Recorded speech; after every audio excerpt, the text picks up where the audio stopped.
to do a little work on the Suburban today. Figured I'd show you a little bit of something that can go on. What happens when a starter Bendix goes bad. So let me just show you what we got going on here.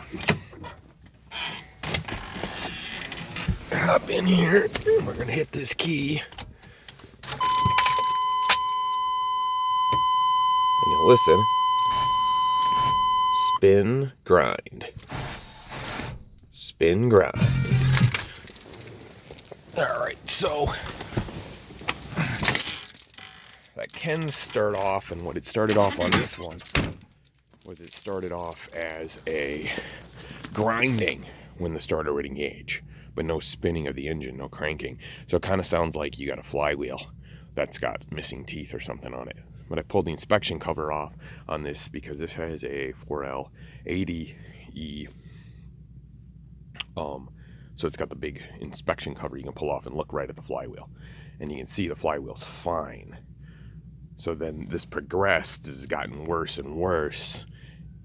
So now when you hit the key, sometimes it just spins and does nothing. The starter spins but does nothing, and you hear a grind right at the end, and then you spin it again, it'll grind a little more, spin it again. Now that's the Bendix that kicks that starter gear in and out, and it's gone bad. It's gummed up, stuck up, whatever. I could probably pull the starter out, tear it apart, clean it all up, make it work, but it was easy enough. I just grabbed a new starter, so I'm going to put a new starter up underneath. So pretty much the same for any Chevy.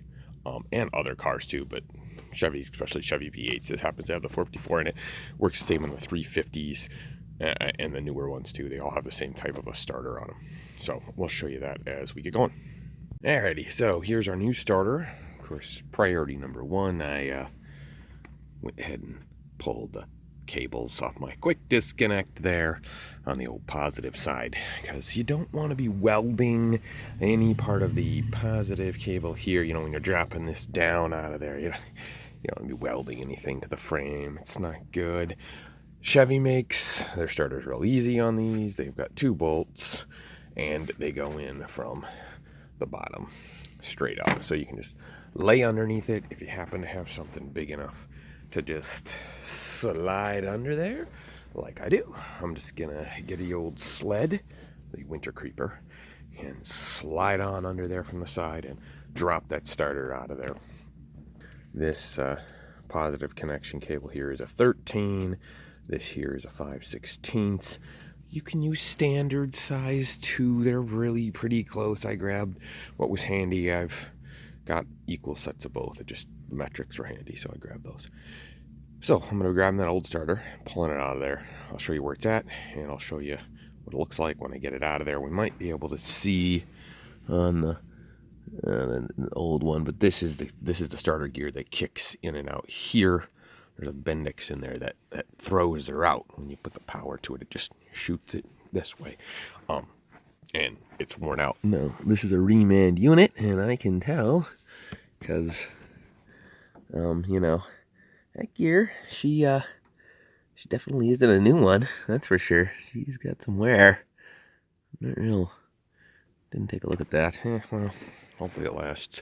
It's got a warranty of some type, so we'll see. All right, down underneath, slid under behind the passenger side wheel. Never mind all the oil underneath here. There's your starter right there.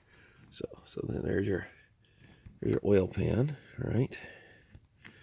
And just up to the side, there's your starter. There's your 2 bolts that you got to pull out.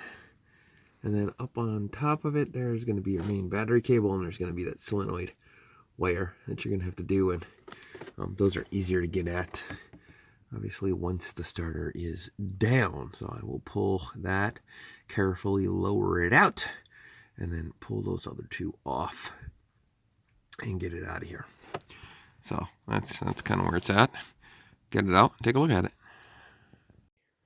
So here's the old one, pulled on out of there with a decade or 2 of grease, grime, and nastiness, of course, which half of which fell on my face, as they always do.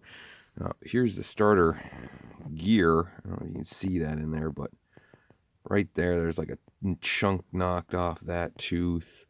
like the next tooth up to.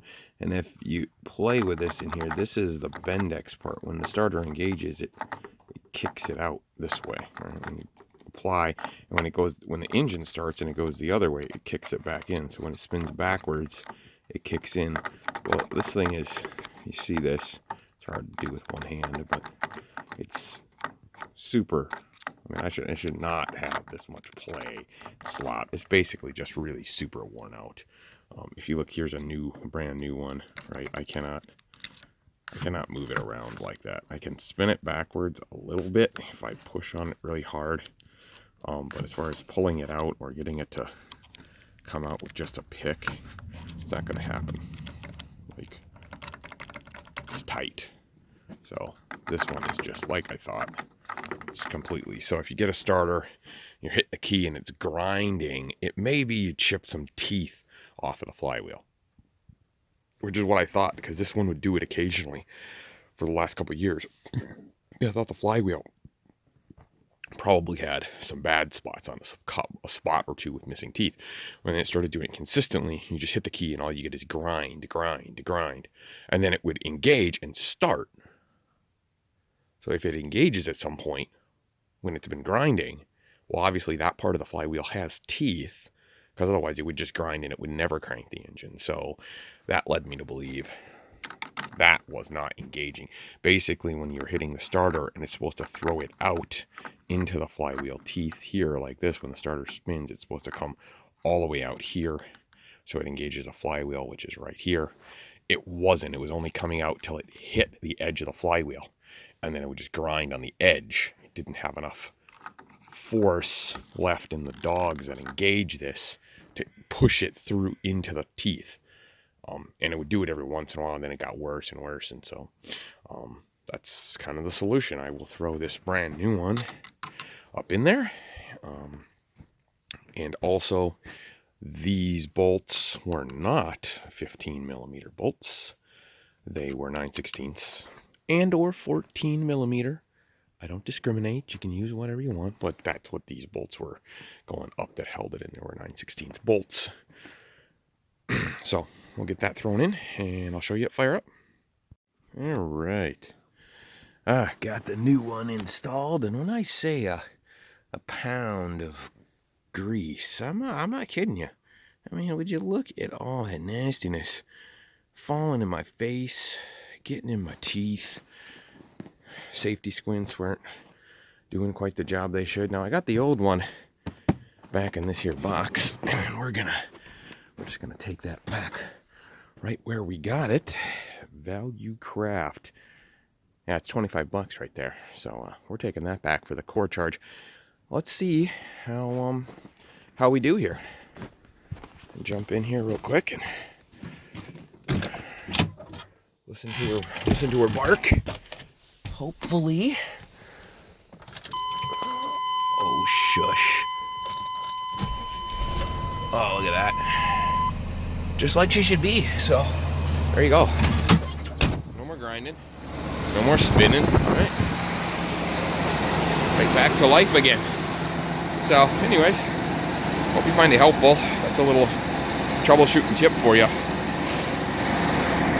If it's grinding, but engaging every once in a while, it's probably not the flywheel, but it's probably that Bendix on that starter, and all you need to do is run down, grab you 100 and I don't know, whatever it was, $60 worth of remanufactured Value Craft starter, and you're back in the game for, a few more years. I don't know how old that other one was. It might have been original, I doubt it. But hopefully this lasts a little bit. So anyways, thanks for watching. See you around.